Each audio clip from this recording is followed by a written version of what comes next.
4, 4, 4, 4, 3, 3, 3, 3, 2, 2, 1. What's up, y'all? What's going on? What's going on? What's up, what's up, what's up? What's up? Welcome to a little thing that we call the Cipher. The Cipher. A little thing where we talk about hip-hop. Hip-hop. The world. The world. And other things. All kinds of progressive music, whether it be good, whether it be garbage, whether it be cool, whether it be booty, whatever. We keep it progressive and underground, too, Yes, y'all. sir. We'll mess around. We will go ahead and rate something that might be a little mainstream for y'all, so don't trip if we Oh, yeah, definitely. say we got to go and rate Christina Aguilera. Don't trip. Mm-hmm. No, I would trip. Hey, You know what? It could have happened because I like Christina Aguilera. I like Christina Aguilera. And Premier did work with her on her last album. Mm-hmm. So, at any rate. True, real talk. Real talk. But you know what? Today, I wanted to do what are we going to do today? retro. A retro review. Okay. One of my all-time favorite albums. Okay. You know what I mean? Okay, so hold on a second. So you know, this man here, you look up backpacker in the dictionary. Yeah. Here's you see Muff like that. It's gonna be me with my JanSport. with a woo wear t-shirt on. Yeah, man. Listen.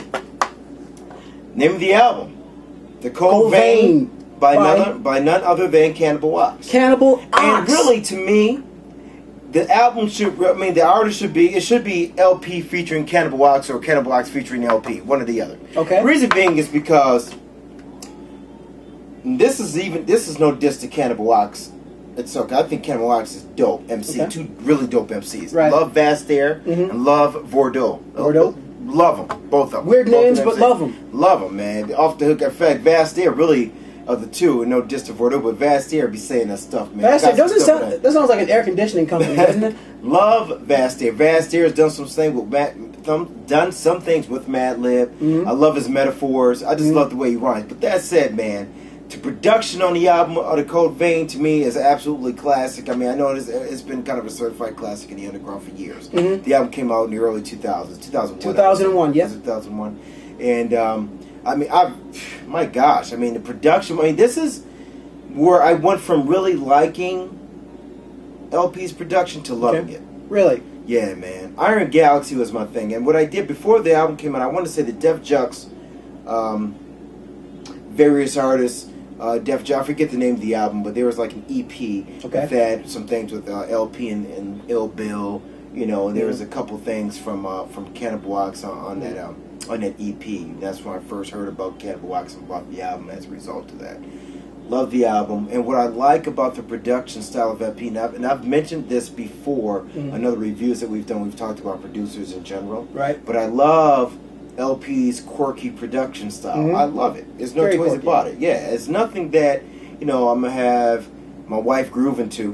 You know what I'm saying? To me, it's just what it is. Or I might be able to sneak a thing in there or two when I have not tell her who it is. Right. You know what I mean? So, girl, I think that's that new Neo song. Oh, really? Yeah. But at any rate, love LP. You know, obviously we talked about him being with Company Flow, him starting the Def Jux label. Def Jux, a lot of talented guys that came out of Def Jux, you know, still is. You know, obviously you've heard LP on Def Jux, Cannibal Ox, A$AP Rock, your man. You know what I mean? Dope producer MC in and of itself. Yes, sir. As far as songs on the album that are off the hook, you know, just about every other song in there is like incredible to me. Okay. Iron Galaxy is awesome. Very descriptive in what they're talking about in their rhymes, but the way the beat switches up in the middle of it, it's like it's hip hop. But I mean, it's like you can't really box LP's production style in just hip hop. Right. It's its own lane to me. You know what I mean? I mean, you might be able to have a guy sing over it. You know what I mean? You could see some female singing over some of his beats. Would sound ridiculous to me. I mean, and ridiculous meaning good. Not bad meaning bad, but bad meaning good. But you know, Iron Galaxy is incredible. Ox Out the Cage, incredible. All right. B-Boy's Alpha, incredible to me. I think he's just going like right down the album. Man, and just saying, stress rap. I've always liked stress rap. Stress rap. You know what I mean? Because stress rap is really, Stress Rep is the one song in here that falls under the traditional hip hop genre, I think. Okay. You know what I mean? It's very, you know, not quite boom bap, but it just has a very, you know, golden age hip hop feel to that song. I've always loved the battle for Asgard is incredible to me. Beat wise, it's incredible. Ridiculoid, incredible. Pigeon, incredible. I love the whole album. What else can I say? LP put his ankle in this. Cannibal Ox put their ankle in it. To me, this album overall is a 5-star album. Love Cannibal Ox. Where you stand on Cannibal Ox? What do they do for you? What don't they do for you? Well, Cannibal Ox, I think that they're part of this great army called Def Jux. Okay. Now the one thing that I love that LP did that, you know, a lot of, I shouldn't give LP all the credit, but LP had the label that, or is pretty much the head of this whole movement, I think, of these MCs that are pretty much metaphorical madmen. Now I'm a lyric guy. I mean, I love beats. Don't get me wrong. All producers. I mean, no disrespect, but you come at me with some type of lyrical flow that comes out original, that comes out, that stands out of the crowd, and I'm going to show you some mad respect, especially if you come out with some skill. Now, everybody you named out of that whole Def Jux crowd there comes out with this metaphorical type of style that they don't just come at you just straight spitting. They actually make you think about their lyrics. You know what I'm saying? That's one of the things that actually that I was actually surprised that you actually were into that type of lyric, actually. Because I know you love LP. That, you know, I know you love their beats and everything, but lyrically, I didn't know you were into that type of thing. Like, you know, with the Aesop Rocks and the Cannibal Ox type of lyrics. What do you think I was into? What do you think I like? Well, I know you love the beats. I know you love the beats. I didn't know you love the rhymes. Man, I like the rhymes. This is what it is. Let me just, since we're on this, we don't want to digress too much. Let me tell you on tape. Okay, tell me on tape. Man. This is recorded. There's very few MCs that I actually listen to. Now, I always listen to content what people are saying. Always big time. Okay. I don't know. I speak on the I do love beats, but I do listen to people's content. That's why I'm a K-Ross. That's why K-Ross is the best MC to me ever, because of content. Right. You know, so I'm very much into what MCs say. Just a lot of MCs don't say anything. That's the problem. You know. Well, it's not so much that, and please don't take it there. I didn't mean not as a diss. Also, as on tape, that I did not mean that in a disrespectful way. But I mean these when these cats come out and this it's not like they're going to tell you just straight up what's on their mind. They're going to tell you in a metaphorical way about what they're trying to get at in a very creative, very artistic, almost very poetic way. And I mean these these guys are metaphorical geniuses when it comes to this. This whole label comes out and they just don't come out and give you the story straight. They actually make you think about what they're trying to get at, and that's what I love about these MCs. Cannibal Ox, Aesop Rock, LP. I love these guys and I love the way they flow. Now about the album. I mean, it's like obviously beats are very crazy. And the one thing that we were just talking about a little while ago is the thing that I love about LP is like his style. He has a very chaotic type of style, but he makes it work for him. He makes everything come together, and it just brings me back to like the 90s when, you know, you had a DJ in a basement, you had an MC or two or three MCs on an old mic with their hoodies up and just sitting there just spitting. And when you listen to these guys, the only thing you're required to bring is an open mind. Exactly. Now, if somebody like sees this over on the internet, they go to pick up a Cannibal Ox or an Aesop Rock or an LP. Now, they start to listen to this. Now, once they listen to these lyrics and they don't understand what's going on, and they hear all this and they say, wow, this just sounds like a bunch of noise, I will break it down for you. Okay. I think you have to be at least a level 4 backpacker to understand Cannibal Ox or anybody from this is not the one-on-one course of backpacking. So if you just picked up the latest I don't know whether it be Drake or Soulja Boy album, and then you said, oh my God, I just heard these guys on the internet. Folks' business. These guys on the internet said that, hey, these guys, this is Cannibal Ox. From this this guy named LP put out this album. Let's pick it up. Go find your nearest backpacker.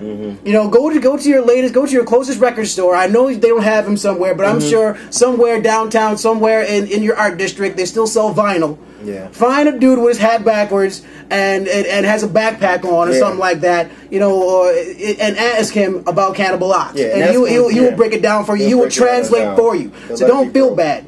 He'll let it be broke. You know, and it's funny because like Cannibal Ox's album is kind of the equivalent of what we've always talked about what MF Doom is. MF Doom, yes, beautiful. You know what I mean? Because it's the kind of album. If I was to give someone Cannibal Ox's album and say just listen to it, and we'll give them any type of no background on Cannibal Ox, who they are, nothing about LP. They don't know anything. All they do is they're just hip hop listeners. Not to say get back to me. Their first reaction is going to be this is incredibly dope. They may or may not. I'm just assuming, but I probably won't get a real concrete opinion about Cannibal Ox and the Code Vein, until a while later, because you have to listen to it successive times, and you have to have an ear for hip hop and have a. Def Jux's music, and specifically LP, can be an acquired taste as far as beats are concerned. Oh, definitely. Because if you look at even LP's his solo work. Definitely an acquired taste. You can't go and just start, putting in LP albums and be like, oh God, this dude's up. It depends on how open you are and how broad you are and how much of an open mind you have. I love all of his work, but it's not for just a novice in hip hop to kind of just sit up there and say this is dope and it's not dope or whatever, because it doesn't fall under traditional boom bap. Although it's a lot of boom bap in his music too. You can't really say that necessarily, because even if you go back to the Company Flow days, a lot of that stuff was straight boom bap. Company Flow, Mad L. Yeah, but at any rate, if I was to rate the Cannibal Ox, I would certainly give this. For this retro review we're doing, retro, we're taking it back, 2001. It's a 5-star classic to me, and I'm going to say it's a classic. I'm going to say it's a classic. I love Cannibal. I still listen to Cannibal Ox's The Code Vein today. Really? You know what? Love the album. Love the album. Love LP. Love LP. I'm not going to give it a 5. I'm going to give it a 3.5. Wow. Yes, I'm sorry. Yes, it's not my favorite out of their camp, but I definitely love it. It's definitely worth picking up. Right. But I will say 3.5 for me. Right. Well, if you guys want to address Kid and the fact that he didn't call it a classic like it needed to be called a classic, make sure you address us at put me in my place. kidmuff44@gmail.com is our email address. Yes. And where can you see us on Facebook? You can see us at Cipher Crew on Facebook. Just go to Facebook, look up the Cipher Crew. And also, just as we mentioned beforehand, the Cipher Crew mixtape Volume 1 is already done. You go to our Facebook page, you can go ahead and upload or download that mixtape. It's incredible. Also, Volume 2, The N-Word. Volume 2, Cipher Crew mixtape. The N-Word is coming up. All right. Look out for it. All right. Don't forget to send us some of your music, too, because we want to hear it. Please do. We want to talk about it. We want to put it out there for y'all. All right. This has been the Cipher. Hey, man, give Cannibal Ox a listen. Listen to the whole camp. Def Jux. Talented group of guys. East Coast. Bang. Boom. Listen to it, y'all. Why? Because the Cipher said so, kid. We're out of here. Peace. Peace.